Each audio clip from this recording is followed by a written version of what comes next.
शुक्रिया आप सबका। मौसम भी आज बहुत ज़्यादा गर्म है और आज मेरे ख्याल से असम्बली के अंदर कार्रवाइयाँ भी बड़ी गर्म होंगी इंशाल्लाह ताला। कुछ मसाइल हैं जिनके ऊपर आपने नोट किया होगा कि पिछले कोई 6 साल से सिंध असम्बली के अंदर हम एज इन मेंबर्स जो हैं आवाज़ उठा रहे हैं और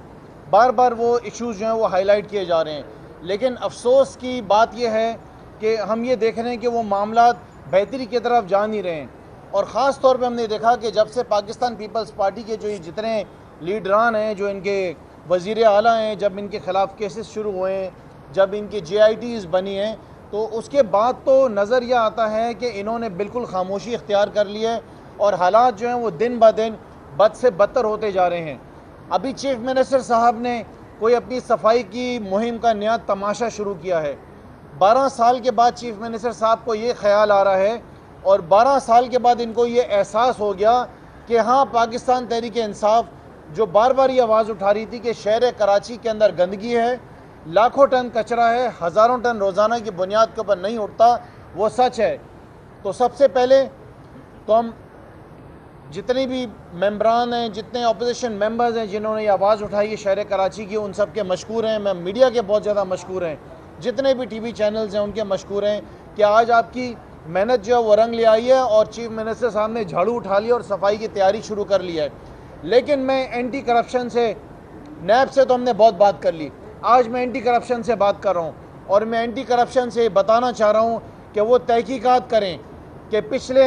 6-7 साल के अंदर Sindh solid waste management board को जो मिलियंस ऑफ डॉलर्स दिए गए हैं, करोड़ों रुपए जो सफाई के नाम के ऊपर खर्च किए गए हैं, वो पैसा गया कहाँ है, वो किसके जेबों के अंदर गया है, किसके बैंक अकाउंट्स में गया है, उन पैसों से दुबई में, अमेरिका में कहाँ पे जायदाद खरीदी गई है, उन सब की हम चाहते हैं कि एंटी करप्शन तहकीकात करे। और अगर एंटी करप्शन तहकीकात नहीं करेगी ये सफाई के मामलों के ऊपर जो करोड़ों रुपए की चोरी हुई है, तो फिर हम मजबूर हैं कि हम नैब से गुजारिश करेंगे कि नैब जो है इसकी तहकीकात कराए। उसके साथ साथ एक और बहुत बड़ा मसला सूबे सिंध का खड़ा हो गया है, जो कि वज़ीर आला साहब जो हैं वो हमारी आवाज़ उठाने के बाद और हमारे चीफ ने पुकारने के बाद उठाएंगे कि सूबे भर के अंदर हस्पतालों के अंदर दवाइयाँ जो हैं वो अवेलेबल नहीं हैं, सूबे भर के अंदर दवाइयाँ अवेलेबल नहीं हैं। और जो मेरी मालूमात हैं, अगर गलत हो तो मीडिया उसको ठीक करे, सिंध हुकूमत ने अभी तक टेंडर्स भी नहीं दिए हैं। हस्पतालों के बाहर जितनी भी दुकानें हैं, जो फार्मेसीज़ हैं, उनके ऊपर रश लगा हुआ है और मुँह मांगी कीमतों के अंदर मरीज़ जो हैं वहाँ से दवाइयाँ ख़रीद रहे हैं। वो बात तो पिछले दिनों हो रही थी कि कुत्तों की दवाइयाँ नहीं हैं, कुत्तों की तो दूर की बात है, यहाँ पर इंसानों की भी दवाइयाँ अवेलेबल नहीं हैं। सूबे सिंध के अंदर रोज़ाना मसाइल बढ़ते जा रहे हैं, रोज़ाना की बुनियाद के ऊपर। पहले हम पीने के पानी को रोते थे, फिर सिंध के अंदर हम रोते थे कि सफाई सुथराई नहीं हो रही, गली कोनों में कचरा है। उसके बाद हमारा रोना शुरू हुआ कि सूबे सिंध के अंदर तालीम नहीं है, बच्चे हमारे तालीम हासिल नहीं कर सक रहे। फिर हमारा रोना शुरू हुआ कि सूबे सिंध के अंदर ट्रांसपोर्ट का निज़ाम नहीं है।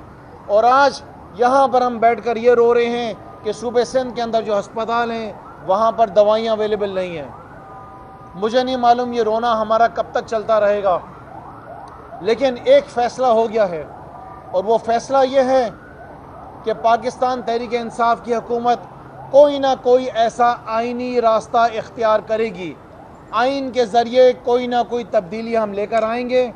हम सूबे सिंध की आवाम को पाकिस्तान पीपल्स पार्टी के रहमो करम के ऊपर और नहीं छोड़ सकते। कोई गैर जमहूरी रास्ता इख्तियार नहीं किया जाएगा, कोई गैर आइनी रास्ता नहीं इख्तियार किया जाएगा। लेकिन आप देखें, आपके सामने एक चीज़ साबित हुई कि हमने अपनी ज़बान से सिर्फ 149 की आवाज़ निकाली और पाकिस्तान पीपल्स पार्टी की चीखें निकल गईं। हमने कहा कि हम 149 भी लगा सकते हैं और चीफ मिनिस्टर साहब ने झाड़ू उठाया और शहर में सफाई शुरू कर दी। तो चीफ मिनिस्टर साहब, ये मैं आपको वार्निंग दे रहा हूँ कि आप इस बात को अपने कान खोल कर सुन लें कि अगर आपने सूबे सिंध के अंदर आवाम के मसाइल हल नहीं करे, अगर पीने का पानी फराहम नहीं करा, स्कूलों में तालीम आपने नहीं दी, हस्पतालों में दवाइयाँ नहीं दी, और अगर आपने अवामी मसाइल सूबे सिंध के अंदर नहीं हल किए, तो कोई ना कोई आर्टिकल ज़रूर आएगा जिसके ज़रिए हम सूबे सिंध की आवाम के मसाइल हल करेंगे। और ये ज़रूर कह दूँ कि कोई गैर आइनी रास्ता इख्तियार नहीं किया जाएगा, कोई गैर जमहूरी इख्तियार नहीं किया जाएगा। पाकिस्तान तहरीक इंसाफ की हुकूमत पाकिस्तान में वज़ीर आज़म इमरान खान का सूबा सिर्फ बलूचिस्तान KPK या सूबा पंजाब नहीं है, ये सूबा सिंध भी वज़ीर आज़म का है, ये कराची शहर भी वज़ीर आज़म का है, लाड़काना भी वज़ीर आज़म का है, नवाबशाह भी वज़ीर आज़म का है और सेवन भी वज़ीर आज़म का है। लिहाजा सूबे सिंध के अवाम की खिदमत करना ये हमारा फ़र्ज़ है। लाखों कार्ड्स जो इंसाफ कार्ड्स हैं वह आवाम को दस्तयाब कर दिए गए हैं और इंशाअल्लाह ताला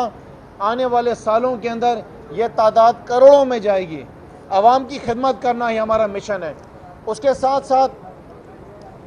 मैं आवाम को ये बताना चाहता हूँ कि वज़ीर आज़म इमरान खान साहब जिनका दौरा इस वक्त यूनाइटेड स्टेट्स का चल रहा है और बहुत जल्द कुछ दिनों के अंदर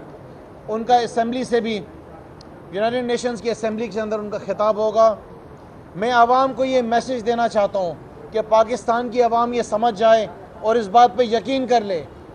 कि अगर कश्मीर का मसला हल हो सकता है तो वो सिर्फ़ और सिर्फ वज़ीर आज़म इमरान खान की रहनुमाई में और उनके दौर में हो सकता है। आज से पहले बहुत सारे लीडर्स आए और हम सब जानते हैं उन्होंने कश्मीर के नाम पे क्या करा। वो कौन सी कश्मीर की कमेटियां बनी, वो कौन सी कश्मीर के चेयरमैन बने। जैसे कि मौलाना फजल रहमान कश्मीर कमेटी के नाम पर सिर्फ आसाइशें हासिल करते रहे, इस्लामाबाद में घर के अंदर रहते रहे। मौलाना फजल रहमान करोड़ों का बजट जो है वो कश्मीर कमेटी के नाम पे जो उनको मिलता था वो सिर्फ मौलाना फजल रहमान के आसाइश और आराम और उनकी अपनी आसानियों के लिए और उनके आराम के लिए और उनके खाने पीने के लिए इस्तेमाल हुआ। मौलाना फजल रहमान साहब कश्मीर की कमेटी के जो चेयरमैनशिप आपके पास थी, आपने कश्मीरियों के लिए कुछ भी नहीं करा।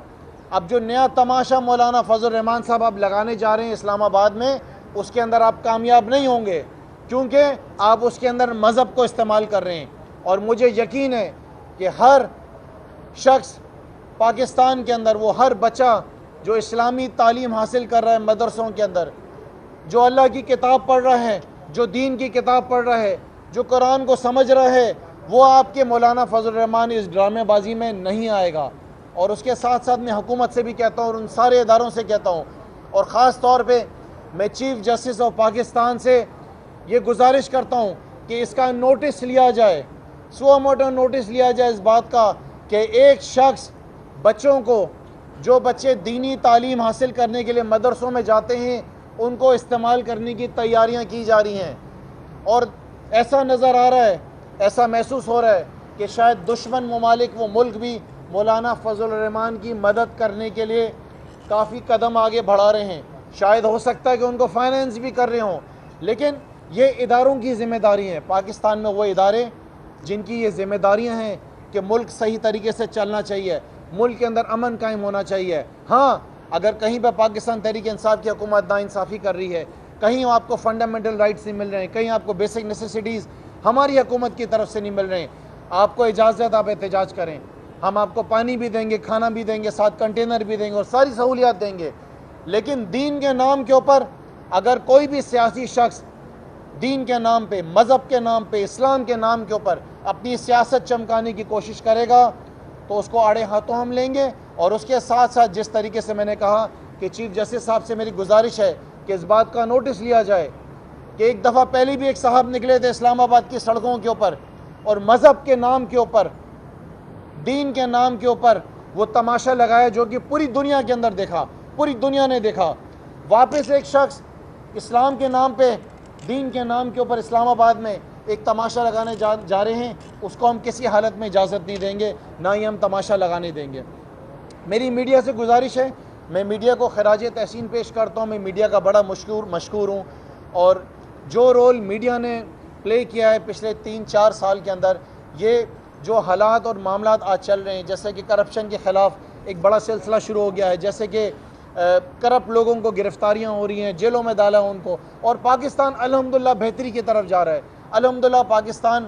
का दुनिया के अंदर एक वक़ार, दुनिया के अंदर वो मुकाम जो कायद-ए-आज़म के दौर के अंदर और बड़े लीडरान के दौर में होता था, पाकिस्तान उस तरफ चल पड़ा है।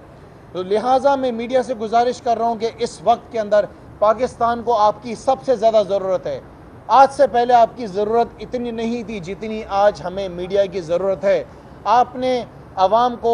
वो सही सूरत हर शख्स की दिखानी है और हर हुकूमत की दिखानी है, और ख़ास तौर पे जो दुश्मन ममालिक मुल्क के साथ वो लीडरान पाकिस्तान के उनके साथ मिलकर पाकिस्तान के अंदर अफरा तफरी का माहौल पैदा करना चाहते हैं, यह हम सब की जिम्मेदारी है कि उसका मुंह हमने काला करना है। आप सबका शुक्रिया।